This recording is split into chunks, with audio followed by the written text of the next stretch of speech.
मिलन में भावभीना स्वागत है। सर्वप्रथम मैं आज के कार्यक्रम की शोभा बढ़ाने के लिए देश विदेश से पधारे हुए समस्त कविगणों को यहाँ मंच पर आमंत्रित करता हूँ। सभी जोरदार करताल ध्वनि से सभी कवियों का स्वागत करें। सभी कवि कृपया कर मंच पर आ जाएं और विराजमान हो जाएं। करताल ध्वनि से सभी कवियों का स्वागत करें।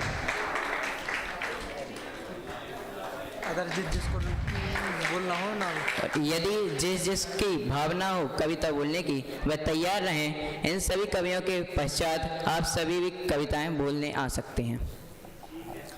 पुरुष वर्ग से दोनों हम आए हैं। ठीक है, चलो स्टार्ट करें।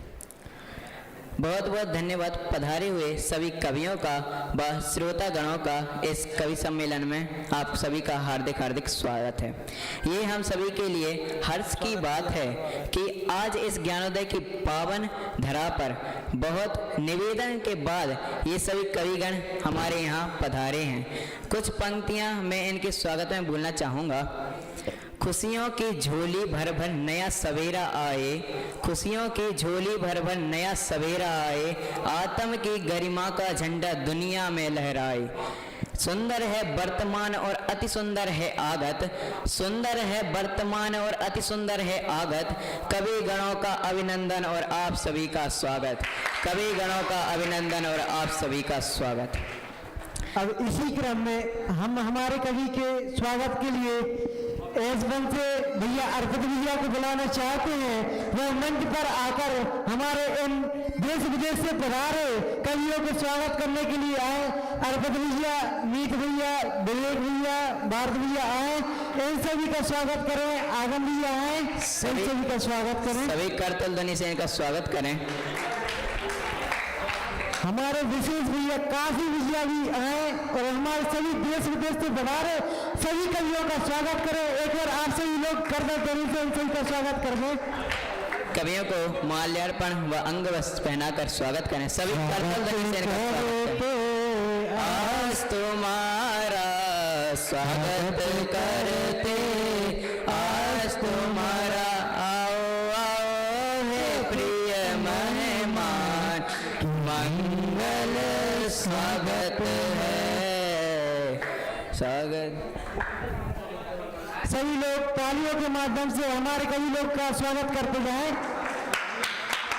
बहुत विनम्र अनुरोध करने पर यह कवि हमारे बीच में आ पाए हैं।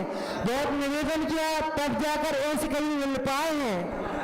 इसीलिए सभी इनका बहुत जोरदार तालियों से स्वागत करें।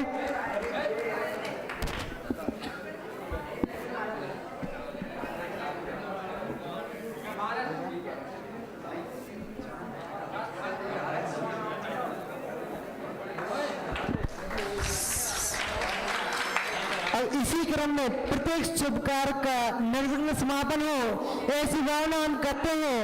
तो इसी क्रम में हम मंगलमय मंगलाचरण के लिए भैया कार्तिक भैया को बुलाना चाहते हैं। वह आए और मंगलाचरण प्रस्तुत करें। भैया कार्तिक भैया आए और मंगलाचरण प्रस्तुत करें।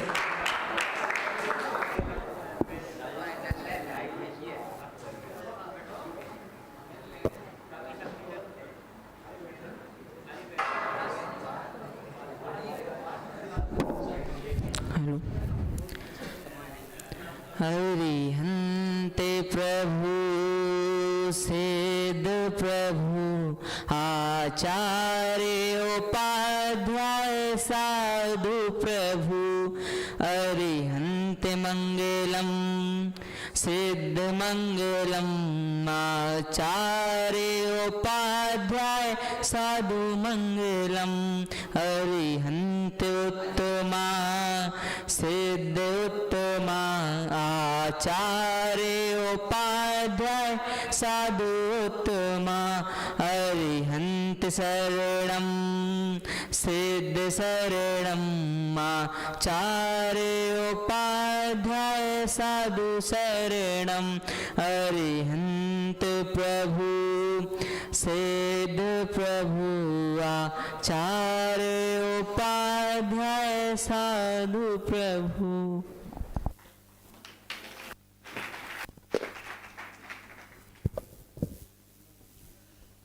धन्यवाद ज्ञापित करना चाहेंगे हम कार्तिक भैया का, जिन्होंने बहुत सुरीली आवाज में बहुत अच्छा मंगलाचरण प्रस्तुत किया। एक बार सभी लोग कर्तव्य ध्वनि से कार्तिक भैया का स्वागत करें।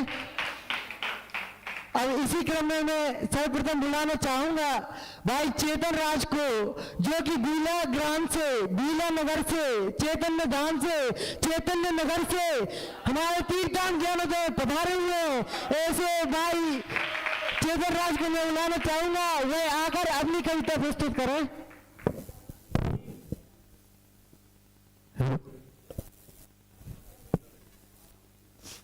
मैं सर्वप्रथम तो ये बताना चाहता हूं इसकी कविताओं की भूमिका बनाने से पहले कि आप बताइए सबसे पहले हमारा वंश कहां से है? महावीर भगवान से कि आदिनाथ भगवान से? आदिनाथ भगवान से है ना। तो पर लोग क्या कहते कि जैन धर्म तो महावीर भगवान से आया। अब तो मैं इस पर बोलना कुछ पंक्तियां बोलना चाहता हूं कि आदिनाथ से वंश हमारा, महावीर उद्योतन है, गोमटेश्वर बाहुबली संपूर्ण जैन संबोधन है पहचान हमारी अंजन चोर के आड़म ताड़म से, हाथी गुंफा अभिलेख के ओम नमो सिद्धाड़म से, कि आदिनाथ के पुत्र वरस से इस भारत का नाम पड़ा, दक्षिण के कड़कड़ में देखो जैनों का इतिहास गढ़ा, कि उदयगिरी खंडारगिरी के पावनतम अभिलेखों में, कली काल सर्वज्ञ हेमचंद्र की व्याकरणित लेखों में, अरे खारवेल के हम वंशज हैं, चंद्रगुप्त अनुयायी हैं, कुंद कुंद के समय सार से हमने शिक्षा पाई है। अरे शिक्षा यही, संकल्प यही हमारा नारा है कि हम जैनी हैं, अरे गर्व हमें, हम जैनी हैं, अर्जुन धर्म हमारा है।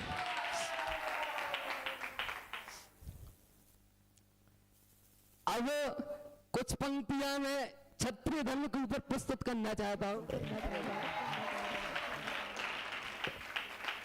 कि कुछ लोग कहते हैं कि जैन धर्म क्षत्रिय धर्म अलग है, पर अब जिनके 24 तीर्थंकर जैन धर्म जन्मे वो तो क्षत्रिय धर्म से अलग नहीं हो सकते। अब मैं इस पर कुछ पंक्तियां प्रस्तुत करना चाहता हूँ। जिनके 24 तीर्थंकर जन्मे क्षत्रिय कुल में, कि जिनके 24 तीर्थंकर जन्मे क्षत्रिय कुल में, उनसे कौन पार पाएगा भुजबल के संकुल से। अब मैं इसके भी प्रमाण दे सकता हूँ। आप मुझसे पूछे कि प्रमाण क्या है? बताऊं कि सटखंडाधिपति भरतवर जैन धर्म प्रदोता थे, राजा सेन ज्ञा बिंबिसार खुद महावीर के श्रोता थे। अरे आदिनाथ की मूरत देके खुद खारवेल भी बैठे थे, संताल राले चंद्रगुप्त श्रवण बेलगुल में बैठे थे। अरे राजा संप्रति जिनसे उत्तर थर कांप रहा था, वही संप्रति जिन चरणों में अपना जीवन काट रहा था। अब मैं एक मध्यकाल की घटना के बारे में बताना चाहता हूँ कि मुगल काल में जैनों का विभाजन किस प्रकार से हुआ, कि जैन धर्म यहाँ से अलग विक्षेप हुआ, तो दक्षिण में अलग हुआ, उत्तर में अलग, पूर्व में अलग, कि दो पंथों में बटे हमी थे, मध्य काल में घटे हमी थे। अरे महल दीवारें चीख रही है, गोपाचल में कटे हमी थे। गया है कोई ग्वालियर यहाँ से? गोपाचल पर्वत पर देखना आप मूर्तियां किस प्रकार से सबसे अलग, कहीं पांव से अलग, कहीं हाथ कटे हैं। वहां देखना कि 5 करोड़ थे मुगल काल में, 5 करोड़ थे मुगल काल में, घट 45 लाख हुए। इस देश धर्म पर बनने वाले ऐसे लाखों लाख हुए। कि कर्नाटक में कभी 98% जैन साहित्य का इतिहास था। अभी भी आप जाना कभी दक्षिण में कहीं भी अगर खोदो तो सिर्फ जैन मूर्ति निकलेंगी, पर उन्हें कुछ लोग अपना बना के दूध चढ़ा देते, कभी श्रृंगार कर देते, कभी सिंदूर चढ़ा देते और अपनी मूर्तियां बताने लगते हैं। इस पर मैं बताना चाहता हूं कि अरे समय का पहिया कैसा घूमा, कैसी विपदा आई कि प्राण निछावर करके हमने संस्कृति अपनी बचाई। और प्राण गए कोई हर्ज नहीं, कि अगर धर्म के नाम पर अगर प्राण भी चले जाए तो किसको डर। प्राण गए कोई हर्ज नहीं, बस यही बात अकरी है कि कितने मंदिर खंडर हो गए, मूरत डगर डगर बिखरी है। ये आप जाना कहीं भी दक्षिण में तथा पश्चिम बंगाल के सराक क्षेत्र में, वहां जाना अपनी ही मूर्ति को कुछ लोग अपने धर्म का मानकर पूछते हैं, उन पर दूध चढ़ाते हैं। कोई भैरव देव कहते हैं तो कोई महादेव कहते हैं। कितने कि द्रविड़ क्षेत्र में हम ही थे, कि द्रविड़ क्षेत्र में हम ही थे जिन पर चुन चुन कर प्रहार हुआ। 16,000 जैनियों का गोवा में नरसंहार हुआ। अरे 8,000 साधुओं को चलती घानी में पिलवा दिया, कि 8,000 साधु थे जिनको जिंदा, जिनको सीधे घानी में चढ़ा दिया गया था, कि अरे 8,000 साधुओं को चलती घानी में चढ़ा दिया। निकलंक देव ने दे कुर्बानी, मान हमारा बढ़ा दिया।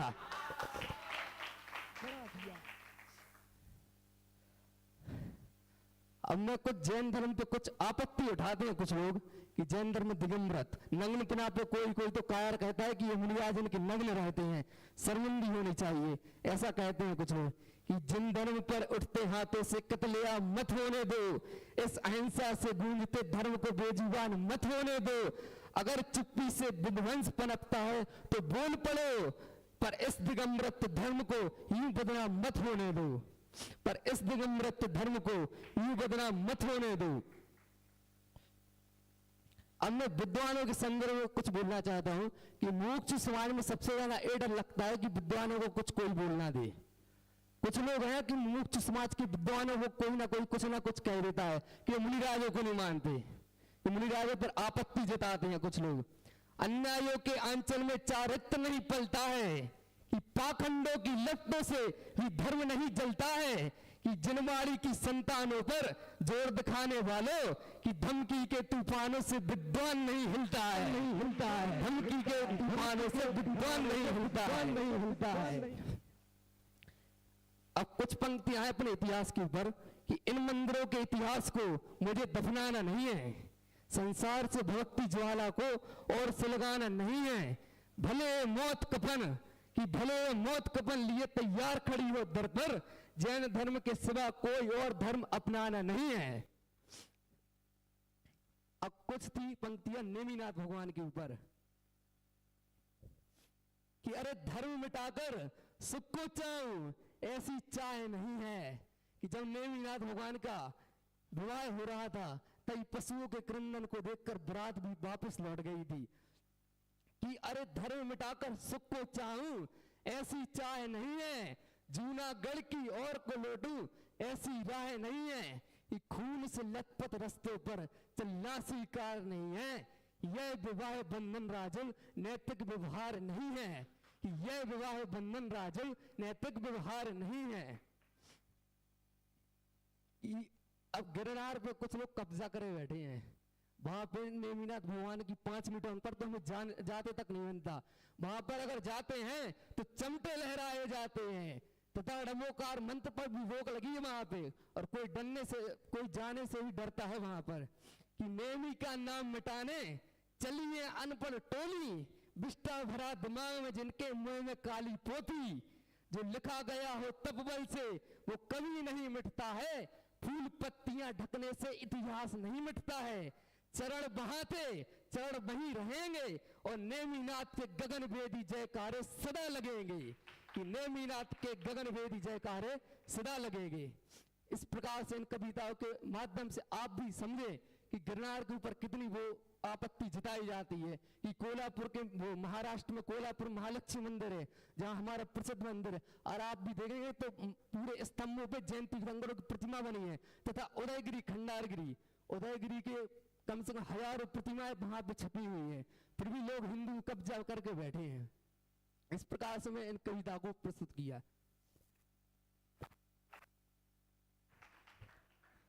एक बार फिर से चेतन राज कवि का करतर ध्वनि से, बहुत करतर ध्वनि से इनका स्वागत करें। इन्होंने बहुत कम शब्द में हमें जैन धर्म से परिचित कराया, इनका बहुत बहुत स्वागत है।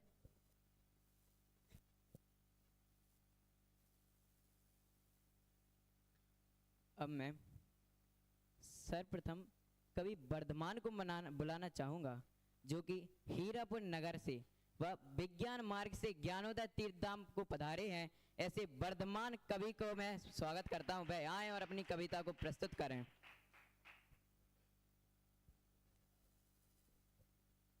ओम नमः शिवाय। अभी आपके सामने जैन धर्म के इतिहास, हमारा इतिहास का क्या है और अभी के समय में जैन धर्म के बारे में लोग क्या कह रहे हैं और हमें हमारा जैन धर्म है कैसा, वह बात चल रही है। तो जैन धर्म में हम दिगंबर मुनिराज को मानने वाले हैं, हम दिगंबर मानने वाले हैं। तो मैं आप सभी के सामने जो हमारे दिगंबर मुनिराज हैं उनका स्वरूप बताना चाहता हूँ। जो स्वयं शुद्ध एकांतवासी अंतर कोने में वास करे, जो स्वयं शुद्ध एकांतवासी अंतर कोने में वास करे, जो पतझड़ के मौसम में भी कलियां खिलने की बात करे, जो हर विपरीत दिशा में भी बस उत्तर का निर्देश करे, तीन लोक में सर्वश्रेष्ठ, जो वीतराग का वेश धरे, सच्चे अर्थों में सच्चे स्वार्थ की मूरत जो दिखलाते हैं, सच्चे अर्थों में सच्चे स्वार्थ की मूरत जो दिखलाते हैं, वो ना इस युग के भगवान, वो ना इस युग के भगवान महावीर प्रभु के गुण गाते हैं। कहते हैं कि जो दिगंबर मुनिराज होते हैं वह उन्हें चलता फिरता सिद्ध बताया गया है और चलता अब और कहते हैं जो मुनिराज को नहीं मानता वह जैन नहीं, और जो मुनिराज के स्वरूप को ना जाने, अब जो मुनिराज के स्वरूप को ही ना जाने तो वह तो जैन हो ही नहीं सकता। और हमारे धर्म में 12 प्रकार की भावनाएं बताई हैं। उसमें एक पहली भावना है अनित्य भावना। हमें यह कभी भी नहीं सोचना चाहिए कि हम या कोई अमर है या हम कोई चीज़ बचा पाएंगे। ये कोई जगत में कोई भी चीज़ नित्य नहीं है। जगत में कोई ना परमानेंट, जगत में कोई ना परमानेंट। तेल चमेली चंदन साबन, तेल चमेली चंदन साबन चाहे लगा लो सेंट, तेल चमेली चंदन साबन चाहे लगा लो सेंट, जगत में कोई ना परमानेंट। हम कोई भी चीज कर लें, कोई भी चीज नित्य रहने वाली नहीं है। जगत जैसे कहते हैं हमारे 84 लाख योनियों में हम अनंत काल से भटकते आ रहे हैं। आवागमन लगा दुनिया में, आवागमन लगा दुनिया में, जगत है रेस्टोरेंट। आवागमन लगा दुनिया में, जगत है रेस्टोरेंट। अंत समय में उड़ जाएंगे, हमारे पास कोई भी चीज रहने वाली नहीं है। कितना भी पैसा कमा लो, अंत समय में कोई लेकर जाने वाला नहीं है कि अभी तुमने इतने पैसे इकट्ठे कर लिए कि भाई यहाँ से नरक जाओगे तो वो तुम्हारे काम नहीं आएंगे, स्वर्ग जाओगे तुम लेके नहीं जा पाओगे वो पैसे। कितना भी काम कर लो वो पैसे तुम लेके जाने वाले नहीं हो। क्यों? जगत में कोई भी चीज नित्य नहीं है। आवागमन लगा दुनिया में, जगत है रेस्टोरेंट। अंत समय में उड़ जाएंगे तेरे तंबू टेंट, जगत में कोई ना परमानेंट। अब हमारे धर्म में आती 12 भावना। राजा राणा छत्रपति हाथन की असवार, चाहे वह राजा हो चाहे वह छत्रपति ही क्यों ना हो, कोई हो उसे उसकी मृत्यु होना निश्चित है। जो होना है सुनिश्चित है, ऐसा केवल यानी ने गाया है। जो होना होगा वह होगा, उसे बदल नहीं सकते। कहते हैं राष्ट्रपति हो या कर्नल जनरल या हो लेफ्टिनेंट, काल सभी को खा जाएगा, काल सभी को खा जाएगा, काल सभी को खा जाएगा, जगत में कोई ना परमानेंट। अब कहते हैं कि जगत में परमानेंट है क्या? अब सब तो बता दिए भैया कोई चीज परमानेंट नहीं है, अब क्या किया जाए? तो कहते हैं साधु संत की संगत पालो, साधु संत की संगत पालो, पूजन ध्यान मन में न धर लो, पूजन ध्यान मन में न धर लो। इसमें मन होना एब्सेंट, इसमें कभी एब्सेंट मत लेना कि भैया यहाँ प्रवचन चल रहे हैं वहाँ आराम से रूम में बैठे हैं, ऐसी चीज मत करो। यह जिन धर्म है बड़े ही भाग्य से मिला है। कहते हैं जिन धर्म तेरा समझा मरम, तेरी रक्षा में प्राण है भी तज देंगे हम रहें ना रहें इसका कुछ गम नहीं। कहते हैं कि हम रहें ना रहें इसका कुछ गम नहीं, हम रहें या ना रहें हमें कुछ बात की कोई चिंता नहीं है। अभी बता रहे थे कि निकलंक देव ने दे कुर्बानी, निकलंक देव ने दे कुर्बानी, प्राण हमारा बचा लिया, मान हमारा बचा लिया। निकलंक देव ने कहा जाए तो उन्होंने जिन धर्म के प्रति अपनी कुर्बानी दी। और निकलंक देव इतने ज्ञानी थे कि कहते हैं कि वह 2 बार कोई भी चीज पढ़ लें या सुन लें उन्हें याद हो जाती थी। उनका क्षयोपम कितना तेज हुआ होगा, कितना तेज था कि आज के समय में हम 10 बार कोई चीज पढ़ ले तब हमारे लिए, चलो हिंदी पढ़े जब 10 बार याद होती है। और अगर कहें प्राकृत पढ़ लो तो हमें तो प्राकृत आती ही नहीं, हम पढ़ना भी नहीं चाहते। और हमें जगत में कोई ना परमानेंट। और जो महावीर कुलदेव हमारे, महावीर कुलदेव हमारे जिन पूजा अधिकारी हम, महावीर कुलदेव हमारे जिन पूजा अधिकारी हम, महातीर्थ सम्मेद सखर के, महातीर्थ सम्मेद सखर के पहले पुण्य पुजारी हम, महातीर्थ सम्मेद सखर के पहले पुण्य पुजारी हम। जगत के समस्त ज्ञानों की जब तटबंदी बंद हो जाती है, जगत के समस्त ज्ञानों की जब तटबंदी बंद हो जाती है, तब गुरुदेव तेरे अध्यात्म की नौका काम में आती है। जगत के समस्त ज्ञानों की जब तटबंदी बंद हो जाती है, तब गुरुवर तेरे अध्यात्म की नौका काम में आती है। अब एक मुझे नहीं पता ये कविता सही है या नहीं है, यह मैंने खुद लिखी है और मुझे ये भी नहीं पता या मैंने सही लिखी है, बस लिखने का एक प्रयास किया है। सच है हम महावीर को पूजने वाले हैं, सच है हम महावीर को पूजने वाले हैं, जियो और जीने दो का नारा देने वाले हैं, जियो और जीने दो का नारा देने वाले हैं। लोग कहते हैं कि हम मतलब डरते हैं कि हमारे क्षेत्रों पर कब्जा कर लेंगे, जिन धर्म पर हमसे मतलब जिन धर्म को वह मनाने नहीं देंगे, हमारे त्योहारों को हमसे छीन लेंगे, हमें उसकी आज़ादी नहीं देंगे। यह हम युद्ध से डरते नहीं हैं, हम युद्ध से डरते नहीं हैं, क्योंकि अकारण युद्ध के हम प्रशंसक नहीं हैं, अकारण युद्ध के हम प्रशंसक नहीं हैं। ध्यान से सुन लो दुनिया वालों, ध्यान से सुन लो दुनिया वालों, जिन धर्म की रक्षा के लिए हम पीछे नहीं हटेंगे, जिन धर्म की रक्षा के लिए हम पीछे नहीं हटेंगे, क्योंकि हम अहिंसक हैं नपुंसक नहीं, क्योंकि हम अहिंसक हैं नपुंसक नहीं। यह वाक्य है भामा साहेब जी का। उन्होंने जब महाराणा प्रताप के साथ वह रहा करते थे, तब लोगों ने उनसे कहा आप जैन हैं, आप युद्ध कैसे कर सकते हैं? तो वह कहते हैं हम जैन हैं, हम अहिंसा को मानते हैं, हम अहिंसक हैं नपुंसक नहीं। अपने देश की रक्षा के लिए हम अपना सब कुछ न्यौछावर कर सकते हैं। ऐसे भामा साय हमारे जैन धर्म में हुए हैं। अभी मैं आप सभी से एक प्रश्न पूछता हूँ, जो चीन की दीवार है वह किस जैन शासक के डर से बनाई गई थी? क्या कोई बताएगा?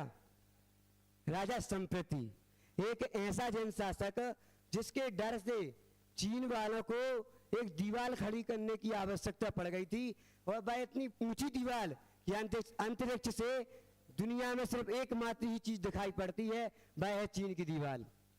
हमारे जैन धर्म में और कुछ इतिहासकारों का मानना तो यहाँ तक है कि जब हमारे यहाँ सिकंदर आया, वह हमारे देश को जीत नहीं पाया। जब वह लौट रहा था, उसके मन में एक सवाल हुआ कि ये जैन मुनिराज हैं, इनके पास कुछ नहीं, तो भी इनके पास चक्रवर्तियों से भी ज्यादा ये प्रसन्न कैसे रह लेते हैं?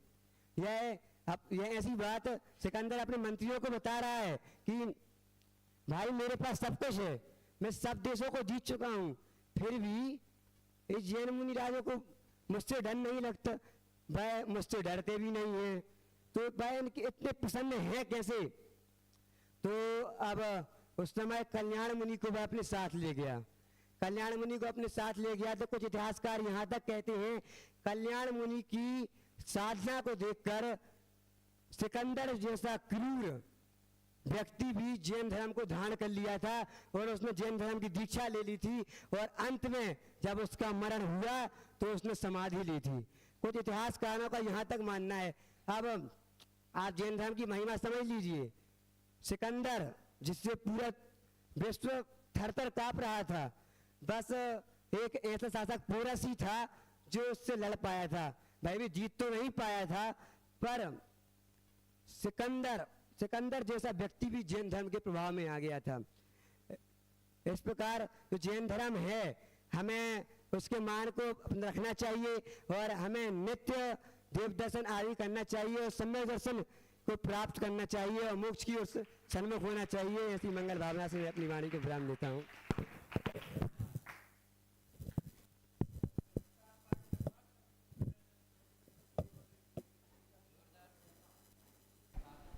जोरदार तालियां कवि वर्धमान के लिए कि वह उन्होंने इतनी अच्छी प्रस्तुति दी। अब मैं और जो वर्धमान कवि थे उन्होंने यह भी बताया कि हमारे जो मुनि हैं वह कोई भी मौसम हो उसमें वह बिना विघ्न के तप करते रहते हैं, चाहे ठंडी हो, सर्दी हो, बरसात हो। और उन्होंने यह भी बताया कि इस जगत में कोई परमानेंट नहीं है, सारी वस्तुएं यहीं पे यहीं रह जाएंगी और हम अकेले ही वहाँ पे जाएंगे। ऐसे ही अब मैं इसी क्रम में कवि तीर्थेश को बुलाना चाहूँगा जो कि खड़ेरी से नैनागिर कुंडलपुर के तीर्थ वंदना करते हुए आज हमारे बीच पधारे हैं। भाई कवि तीर्थेश अपनी प्रस्तुति करें।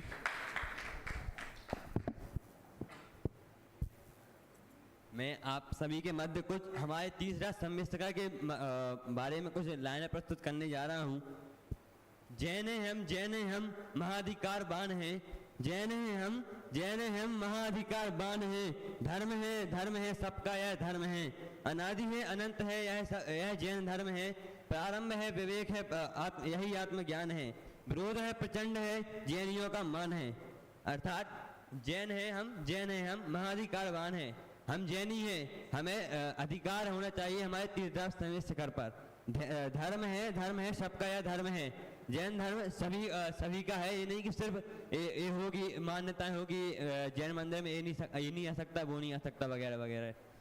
अनादि है अनंत है यह जैन धर्म है। जैन धर्म हमारा जो है वह अनादि से चला आ रहा है। प्रमुख है विशाल है भव्य है महान है, सुख है शांति है पवित्र है महान है। जैनों की है भूमि ज्ञान की विशाल है, मान है अभिमान है जैनों के का ये धाम है। यह जो तीसरा सम्मिश्रकार है वह प्रमुख है, हमारे जैन धर्म में बहुत ही प्रमुख तीर्थ क्षेत्र माना जाता है। प्रमुख है विशाल है और बहुत ही विशाल भव्य और महान है। यहाँ सुख है शांति है पवित्र है महान है, अर्थात यह बहुत ही महान तीर्थ क्षेत्र माना जाता है। जैनों की ये भूमि ज्ञान की विशाल है। यह जो तीसरा सम्मिश्रकार है यह जैनों की यह एक मुख्य भूमि मानी गई है। यहाँ से हमारे 20 तीर्थंकर मोक्ष गए हैं। मान है अभिमान है जैनों का ये धाम है। यह जैनियों के लिए बहुत ही अभिमान की बात है कि तीसरा सम्मिश्रकार हमारा एक तीर्थ क्षेत्र है। हिंदू है अयोध्या है मुसलमान मदीना है, हिंदू है अयोध्या है मुसलमान मदीना है। बुद्ध है कौसंबी है जैन का सम्मिश्रकार है। सर्वधर्म सर्वभूमि मान के योग्य है, सर्वधर्म सर्वभूमि मान के योग्य है। धर्म है स्थान है महापवित्रवान है। हिंदुओं के लिए अयोध्या है, मुसलमानों के लिए मदीना है और बौद्धों के लिए कौसंबी है। इसी तरह हमारे जैन धर्म के लिए इस तीसरा सम्मिश्रकार हमारा धर्म स्थल है। सर्वधर्म सर्वभूमि मान के योग्य है। यह जो तीसरा सम्मिश्रकार है यह मान के योग्य है। धर्म है स्थान है महापवित्रवान है। यह बहुत ही पवित्रवान स्थल है। सरकार से निषेध है महाशक्तिवान है, सरकार से निषेध है महाशक्तिवान है। शिखर है संवेद है महान आस्थावान है, शिखर है संवेद है महान आस्थावान है। सोपान है जैनियों का धर्म का आधार है, सोपान है जैनियों का धर्म का आधार है। जैन है हम महाअधिकारवान है। जो यह सम्मिश्रकार है वह जैन धर्म का आधार है। इसी तरह मैं अंतिम कुछ लाइनें प्रस्तुत करना चाहता हूँ तीसरा सम्मिश्र शिखर के ऊपर। तीसरा सम्मिश्र शिखर पर ध्यान लगाकर कर्म छाए। तीसरा सम्मिश्र शिखर पर ध्यान लगाकर कर्म छाए। अहंकार करने वाले कोई गिरी पर न चढ़ पाते। अहंकार करने वाले कोई गिरी पर न चढ़ पाते। कई बार कोशिश करके भी नीचे रह जाते हैं। कई बार कोशिश करके भी नीचे रह जाते हैं। मोती बने ज्वार के दाने, मोती बने ज्वार के दाने, नम्र भाव जिन्ने धारे। मोती बने ज्वार के दाने, नम्र भाव जिन्ने धारे। अर्थात तीसरा सम्मिश्र शिखर पर ध्यान लगाकर कर्म छय। अर्थात जो हमारे 20 तीर्थंकर वहाँ से निर्माण के लिए प्राप्त हुए हैं, उन्होंने वहाँ पर ध्यान लगाकर अपने कर्म छय और निर्माण की प्राप्ति की। लेकिन कई लोग अहंकार के बस होकर तीसरा सम्मिश्र शिखर पर नहीं चढ़ पाते, लेकिन चढ़ते हुए भी नीचे ही रह जाते हैं। मोती बने ज्वार के दाने, नम्र भाव जिन्ने धारे। अर्थात जिन्होंने नम्र भाव धारे वही मोती ज्वार के दाने मोती बने। अर्थात हमारे जो तीर्थंकर हैं उन्होंने नम्र भाव धार कर ध्यान लगाया और निर्माण को प्राप्त किया।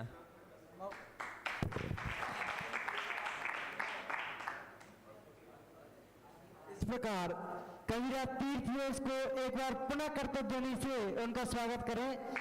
ये तीर्थवेश जी तीर्थ वंदना में इतने बिजी थे कि उन्हें समय नहीं मिल रहा था कवि सम्मेलन में आने को, लेकिन मैंने एक बार उनसे कहा आप आकर तो देखिए हमारे ज्ञानोदय, कैसा लगता है हमारा ज्ञानोदय। तो वह आज आए और उन्होंने परिचय हुए।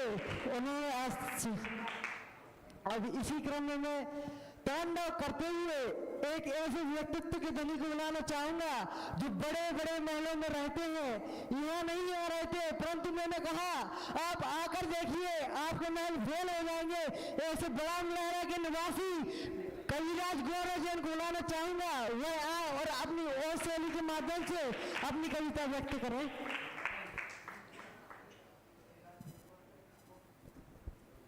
हेलो, बोले महावीर भगवान की जय।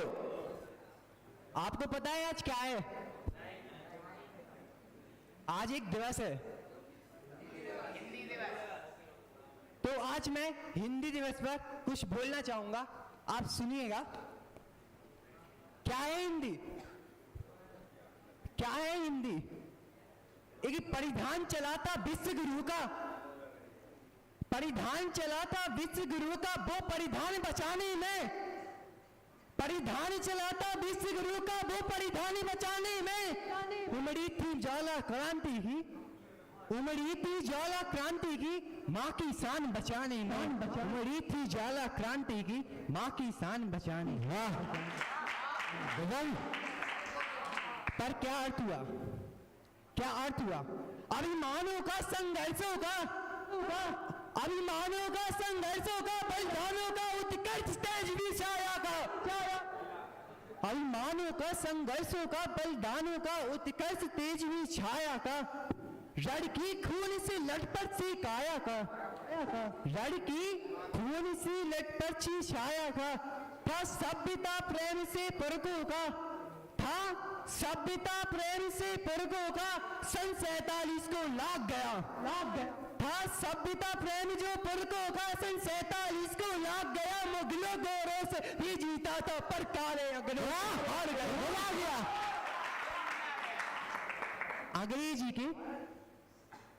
अंग्रेजी के बारे में कहना चाहूंगा।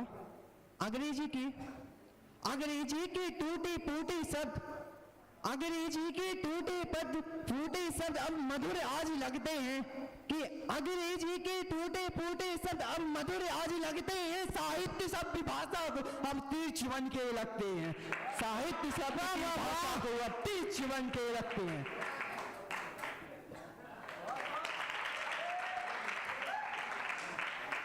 वेदों में किस्से हैं, वेदों में किस्से हैं। आज की युवाओं की विचारधारा क्या है? मैं विचारधारा को दृष्टिकोण बनाकर कहनागा, सुनिएगा।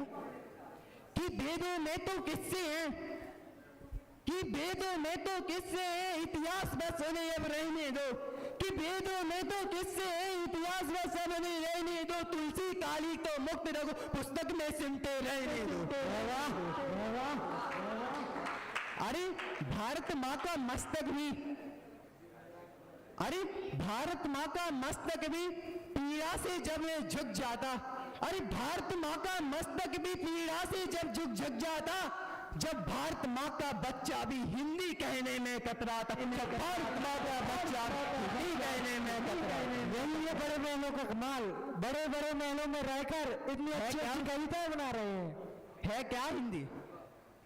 है क्या हिंदी? अरे माथे का चंदन है हिंदी। क्या है हिंदी? पंक्तियों से गाऊं मैं बताऊंगा कि माथे का चंदन है हिंदी, भारत का बंधन है हिंदी, गौरव का मर्दन है हिंदी। कि माथे का चंदन है हिंदी, कि माथे का चंदन है हिंदी, भारत का बंधन है हिंदी, गौरव का मर्दन है हिंदी।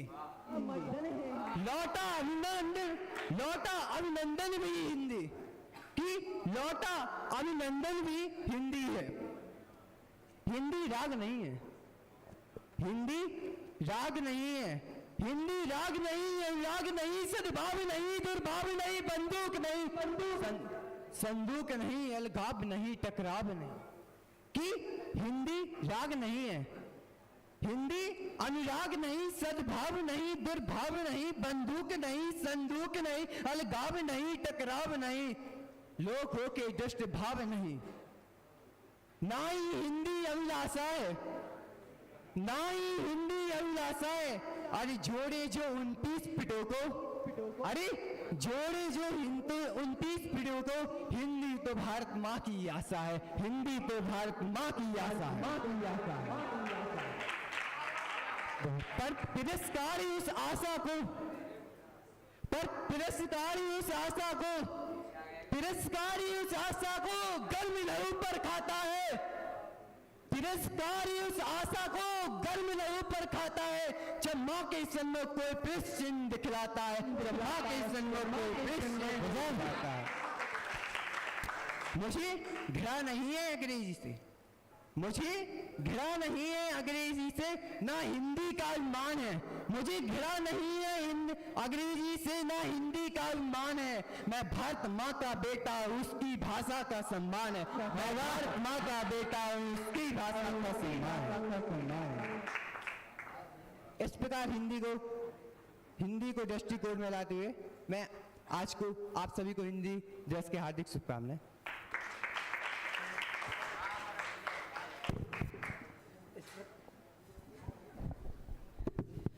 इस प्रकार तांडव जी ने बताया हिंदी के बारे में, जन्म से लेकर के बात तक की बात बता दी कि हिंदी हमारी मातृभाषा है, हिंदी से हमारा जीवन ही है, हिंदी के अलावा कुछ नहीं है। इस प्रकार तांडव जी ने आज हम सभी को हिंदी की बात बताई। अब मैं अतिवीर जी को बुलवाना चाहूंगा, जो कि बराह से पधारे हुए हैं, बराह से अतिवीर कॉलोनी से पधारे हुए ऐसे अतिवीर जी आए और अपनी कविता प्रस्तुत करें।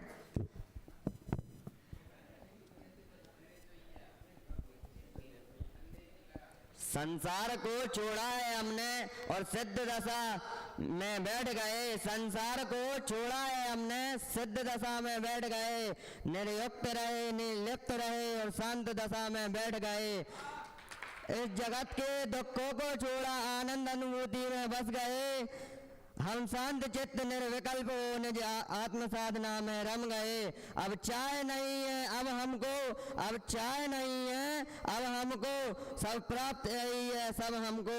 अब मुक्ति की ऐसी लहर चली, अब मुक्ति की ऐसी लहर चली, हम मुक्त दशा में समा गए, हम मुक्त दशा में समा गए।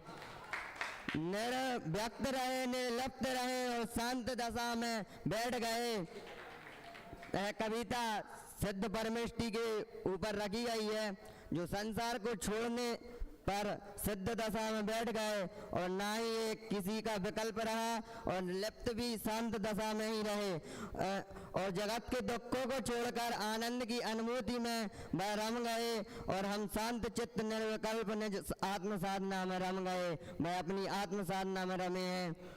और अब चाय नहीं है अब हमको भी, अब चाय नहीं है अब हमको भी, और उनको भी कुछ चाय नहीं थी किसी भी राजपाट से, और सब प्राप्त यही है सब हमको, सब प्राप्त यही। वो अपनी आत्मा में ही लीन रहे, वही प्राप्ति मानते थे और हम मुक्ति की ऐसी लहर चली, मुक्ति की ऐसी लहर आई, अब मुक्ति की ऐसी लहर आई, हम मुक्ति दशा में समा गए और वह मुक्ति दशा में समा गए और वह आज परमेष्टि है। बोलिए सिद्ध परमेष्टि की।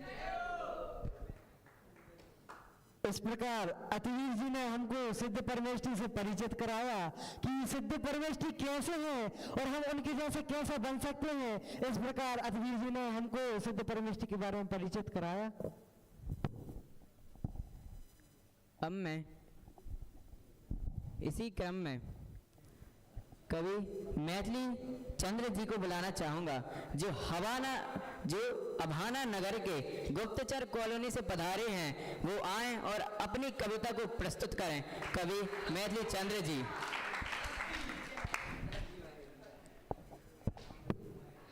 आप सभी को सादर जय जिनेंद्र।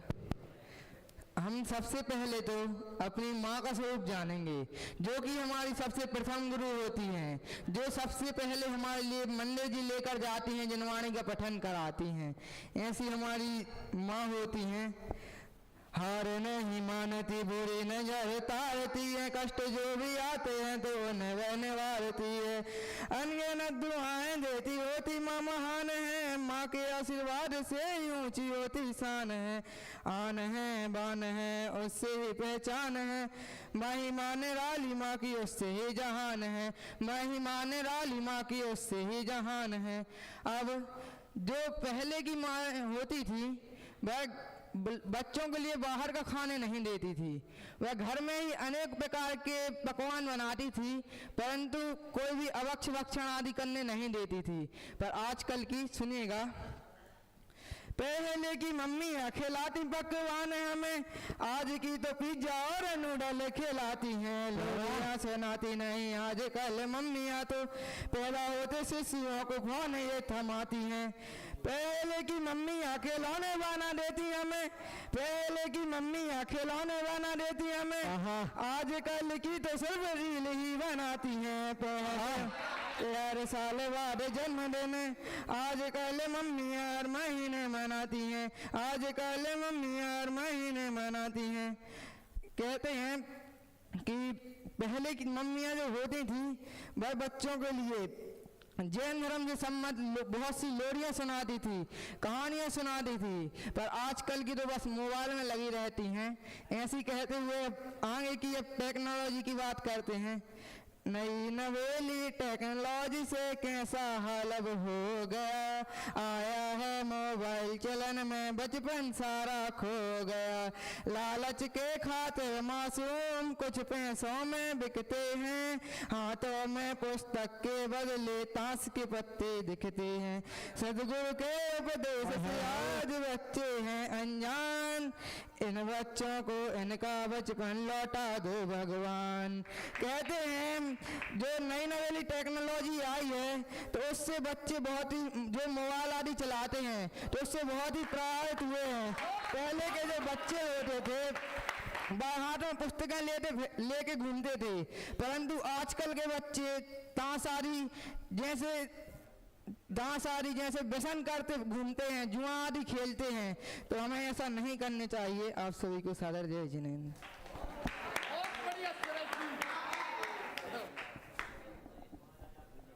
अभी कवि मैथिली चंद्र जी ने बताया कि पहले की जो पीढ़ी थी और इस पीढ़ी में कितना अंतर आ गया है, कि जो पहले की पीढ़ी थी उसमें घर के ही पकवान खिलाए जाते थे और अब शादी विवाह वगैरह में नूडल्स पिज़्ज़ा इत्यादि के लिए मम्मी वगैरह प्रोत्साहित करती हैं। अब मैं एक ऐसे कवि को बुलाना चाहूँगा जिनकी आवाज़ सुनने के लिए लोग देश विदेशों से भारत आते हैं।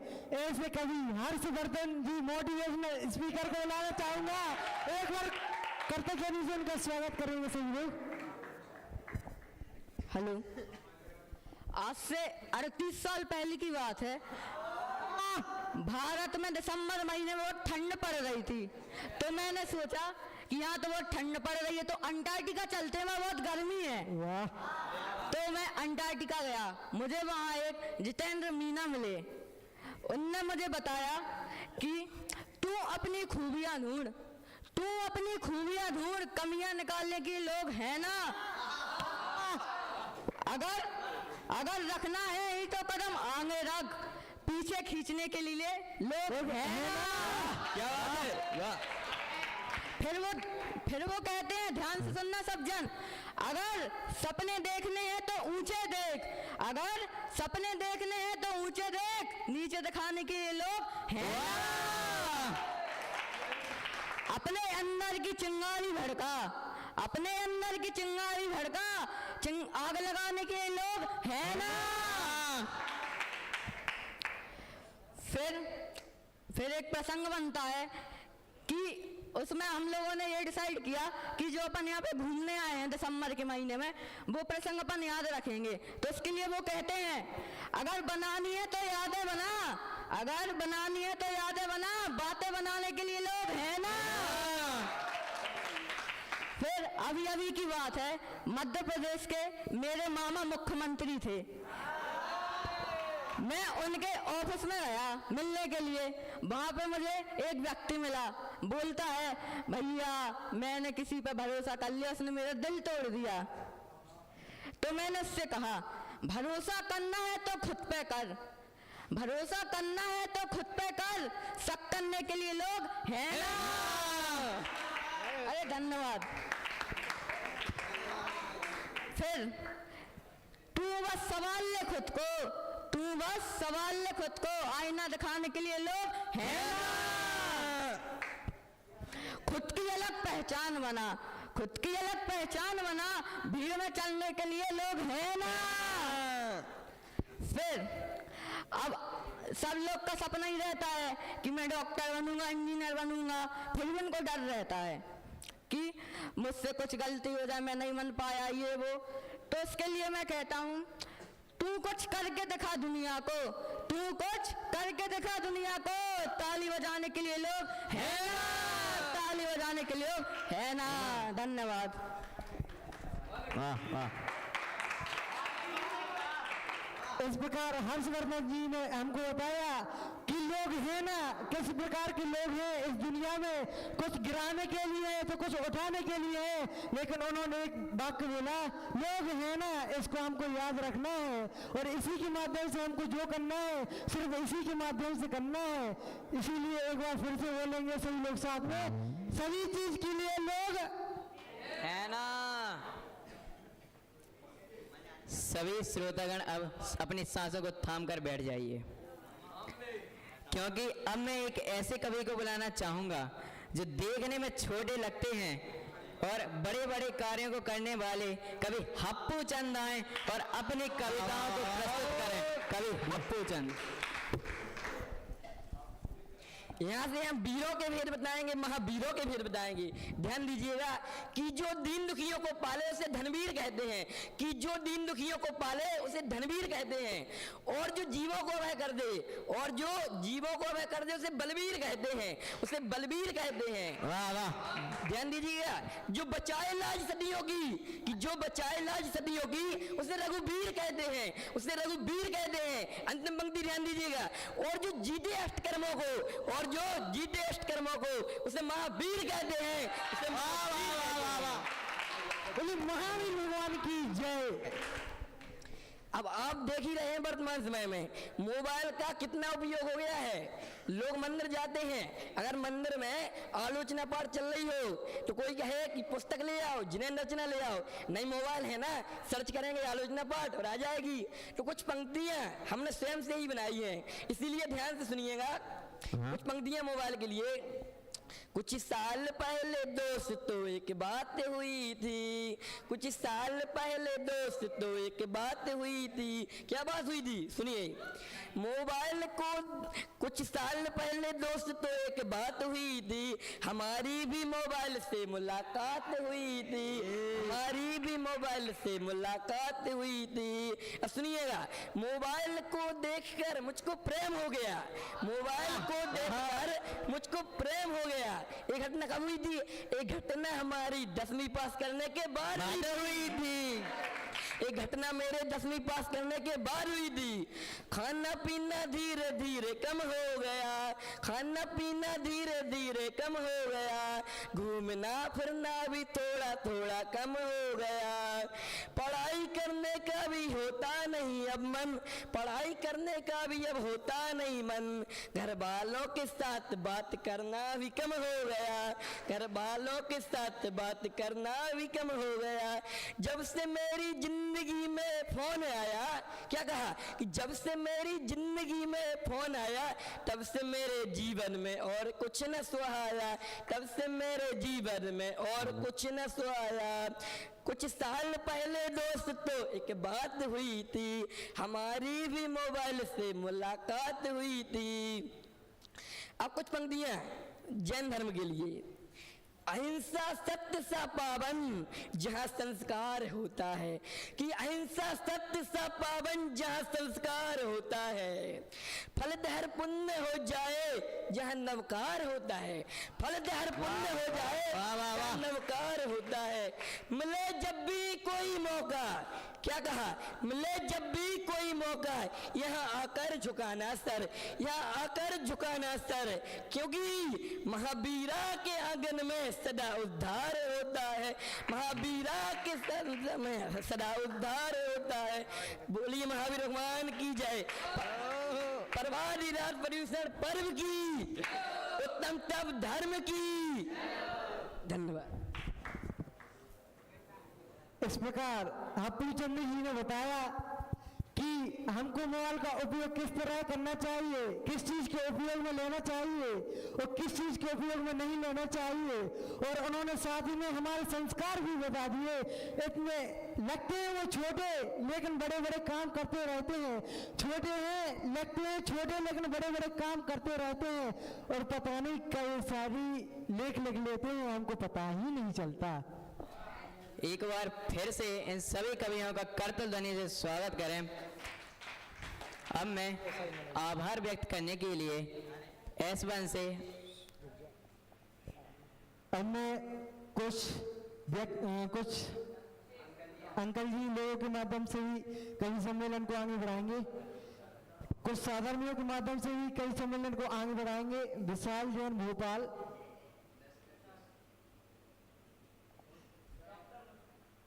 डॉक्टर मनोज जैन अलीगढ़ आए और अपने व्यक्त रखें, अपनी कविता बताएं।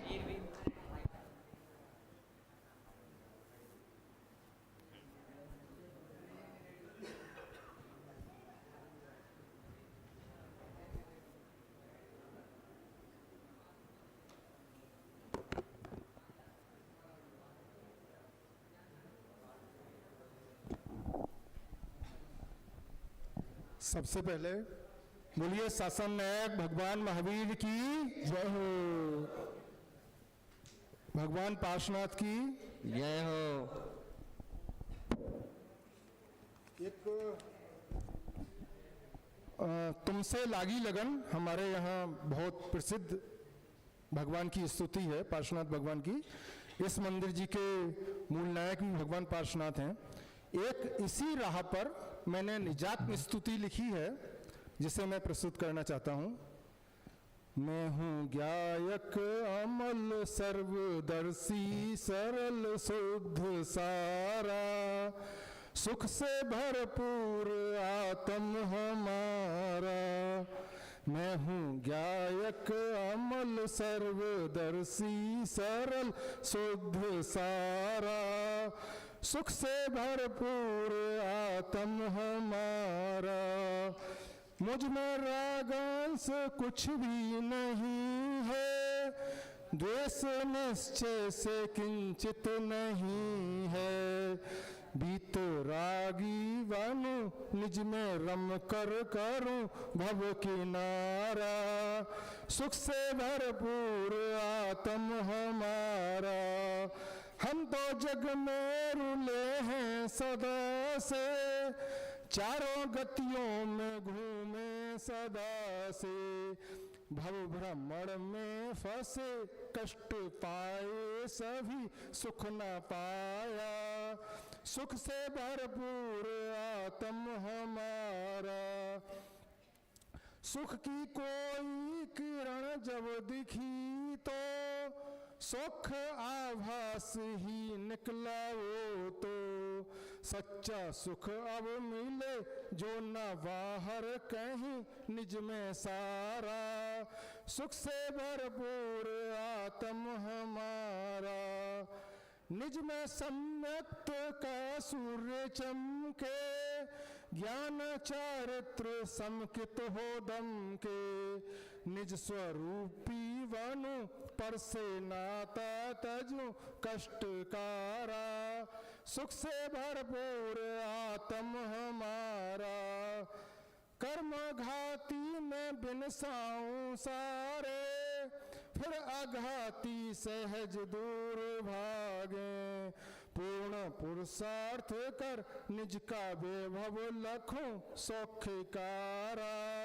सुख से भरपूर आत्म हमारा, इच्छा वांछाएं तज दूं मैं सारी, इच्छा वांछाएं तज दूं मैं सारी, मोक्ष जाने की अब हो तैयारी, मुक्ति रानी भरूं सच्चा सुख पा सकूं आत्मा का, सुख से भरपूर आत्म हमारा, हूँ अनंत सुखी निश्चय से, व्यवहारिकता अनादि दुखी में, दुख अनादि न से सुख शाश्वत मिले सच में सारा, सुख से भरपूर आत्म हमारा, ज्ञाता दृष्टा हूँ निश्चय से जानो, हूँ मैं भव्यात्मा सच बिछानो,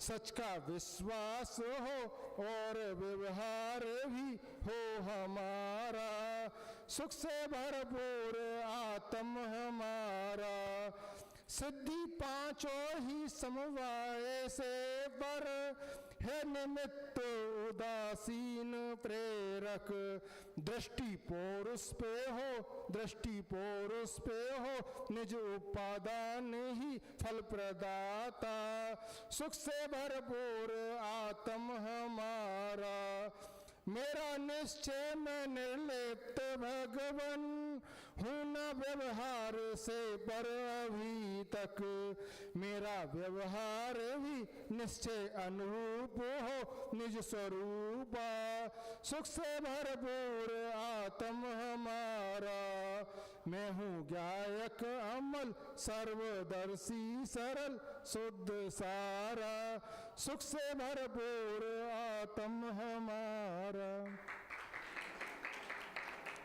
और बच्चों इसके साथ ही और उपस्थित विद्वज्जन मंचासीन सभी भाई बहनों, एक मैंने मुक्तक लिखा है देश प्रेम के ऊपर, जो बालक ने भी यहाँ सुनाई थी, देशभक्ति के। देखिए, जैन धर्म मूलतः क्षत्रिय धर्म है, देश प्रेम की भावना सिखाता है, और धर्म के लिए जो भी हम कर सकते हैं वो हमको कभी कहते हैं कि क्षमा वीरस्य भूषणम।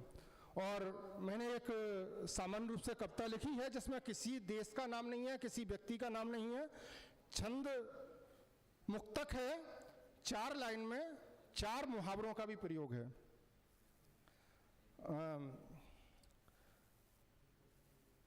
दुश्मन दगाबाज है, दुश्मन दगाबाज है, सीमा पर उत्पात मचाता है, दुश्मन दगाबाज है, सीमा पर उत्पात मचाता है, धूल चाटकर बार बार फिर सीना ताने आता है।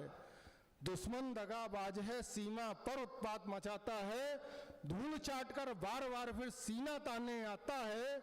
गद्दारी के सांपों को हम दूध पिलाना बंद करें, गद्दारी के सांपों को हम दूध पिलाना बंद करें, देखेंगे निर्लिप्त किसे फिर दुश्मन आंख दिखाता है, देखेंगे निर्लिप्त किसे फिर दुश्मन आंख दिखाता है।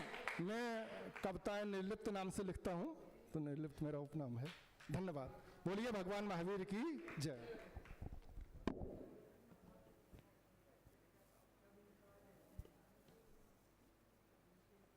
अंकल जी ने बहुत अच्छी कविता हम सभी के माध्यम हम सभी लोगों को सुनाई, उसके लिए बहुत बहुत आभार और कर्तव्य से अंकल जी का स्वागत करें।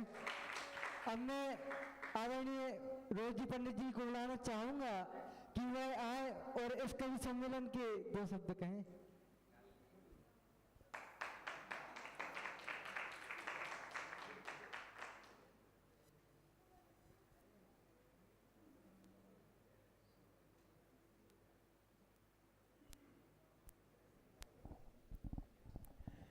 देखिए, ये आप लोगों ने कितनी सारी तैयारी कर रखी है, रंग बिरंगे कलर्स में आपने कविताएं लिख रखी हैं, अपनी अपनी कृति यहीं छोड़ गए। यही एक महान कवि की पहचान होती है कि वो अपनी कृति को छुपाता नहीं है, अपनी कृति को उजागर करता है। पंडित जी की बात में भी यही आया था कि यदि ज्ञान को सुरक्षित करना है तो उस ज्ञान को बांटो। ज्ञान को बांटोगे तो वो ज्ञान सदा सदा के लिए सुरक्षित हो जाएगा। उसी प्रकार से आप सभी बच्चों में जो कला है, मैं नहीं जानता कि इनमें से कितनी कविताएं आपने गूगल से कॉपी पेस्ट करी हैं और कितनी कविताएं आपने स्वरचित लिखी हैं। मैं मानता हूं सभी स्वरचित हैं और इसीलिए आप सभी लोग करतल ध्वनि के हकदार हैं, तालियों के हकदार हैं कि आप सभी लोगों ने अपने ज्ञान का प्रयोग किया। कविताएं देखिए, ढूंढना भी एक कला है। भले ही आपने इंटरनेट पे ढूंढी हैं ये कविताएं, परंतु आपकी कविताओं का चयन बहुत ही सुंदर था और सटीक था और जो प्रेजेंटेशन था वो वाकई काबिल तारीफ था। आप सभी लोगों को बहुत बहुत हार्दिक बधाई एवं शुभकामनाएं। आप सोच रहे होंगे कि मैं कोई कविता सुनाऊं तो इस प्रकार की भूल में मत रहिएगा। मैं तो मेरी तो कविताएं कॉपी पेस्ट ही होती हैं। दूसरों की कृति सुना सकता हूं मैं, क्योंकि मैं लिखता हूं तो गद्य में लिखता हूं, मैं पद्य में लिखने का मुझ में उतनी कला नहीं है पद्य में लिखने की। फिर भी अगर आप लोग बोलेंगे तो कल मैं आप लोगों के सामने एक कृति रखूंगा। उस कृति का राइटर कौन है वो भी मैं कल ही बताऊंगा। शाम की सभा में उस कृति की हम चर्चा करेंगे। बहुत ही सुंदर कृति है और आश्चर्य की बात है कि कव्वाली के फॉर्म में है। कव्वाली के फॉर्म में वो कृति है और उस कृति को हम सभी लोग मिलकर यहाँ पर गाएंगे और उसकी चर्चा करेंगे और बहुत ही मूल सिद्धांत जैन धर्म का उसमें हम समझेंगे। तो आप लोग ये मानिए कि ये कवि सम्मेलन अभी खत्म नहीं हुआ, ये कवि सम्मेलन पे अल्प विराम लगा है। कवि सम्मेलन हम कल तक जारी रखेंगे। बहुत बहुत धन्यवाद।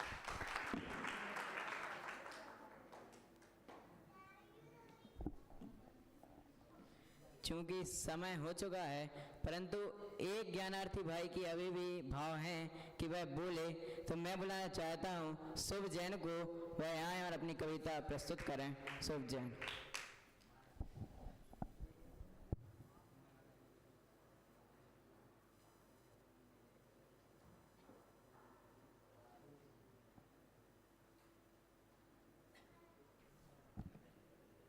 ओम नमः सिद्धेभ्यः।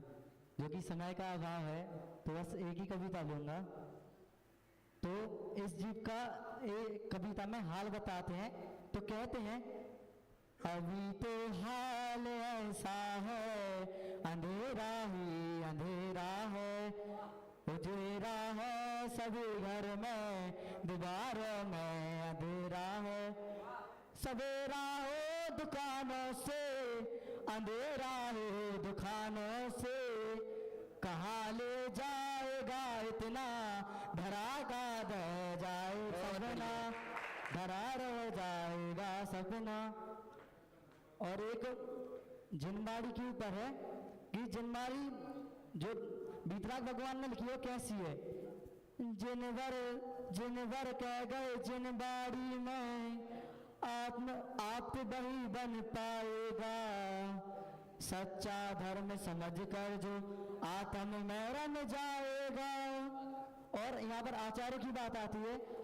आचार्यों ने ताड़ पत्र पर ज्ञान अपार बढ़ाया है, अध्यात्म के रस के पीकर शिवपुर में कदम बढ़ाया है, कदम बढ़ाया है हमने, क्या कदम बढ़ाया है हमने, ज्ञान हृदय जो पाया है, बस और नहीं भवना इस भाव में, इसने तो इनसे तो जी घबराया है। इस प्रकार का पिताजी।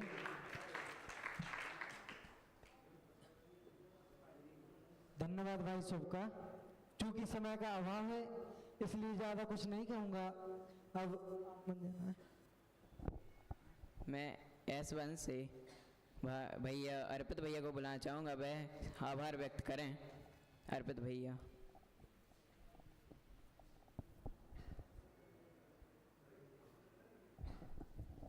सभी को जय जिनेत। आप सभी लोगों ने कवियों के माध्यम से अच्छी अच्छी कविताएं सुनी, तो मैं यहाँ पर आभार करने हेतु उपस्थित हुआ हूँ। तो सबसे पहले मैं आभार व्यक्त करता हूँ मंचासीन अध्यक्ष के रूप में सुशोभित, अध्यक्ष पद को सुशोभित करने वाले आदरणीय पापा जी का। आप तालियों के माध्यम से इनका स्वागत करें। और विशिष्ट अतिथि के रूप में विराजमान हमारे प्रिय आदरणीय मनीष जी भाई साहब का, और मुख्य अतिथि के रूप में उपस्थित हमारे आदरणीय पंडित जी का आप तालियों के माध्यम से स्वागत करें। और अब मैं स्वागत करना चाहता हूं यहाँ पर बैठे सभी वक्ताओं का, मतलब अर्थात कवियों का, जिन्होंने अपने अनुसार अच्छी अच्छी कविताएं चुनकर यहाँ पर प्रस्तुत की बहुत ही तैयारी के साथ। इनका भी तालियों के माध्यम से स्वागत करें। और इसके बाद मैं सभी श्रोताओं का एवं अन्य सहचारियों का स्वागत करना चाहता हूँ। सभी लोग ताली बजाकर इनका उत्साहवर्धन करें। धन्यवाद। अध्यक्ष साहब की घोषणा से इस सेवा की समाप्ति की जाती है। जय जिनेंद्र। महावीर भगवान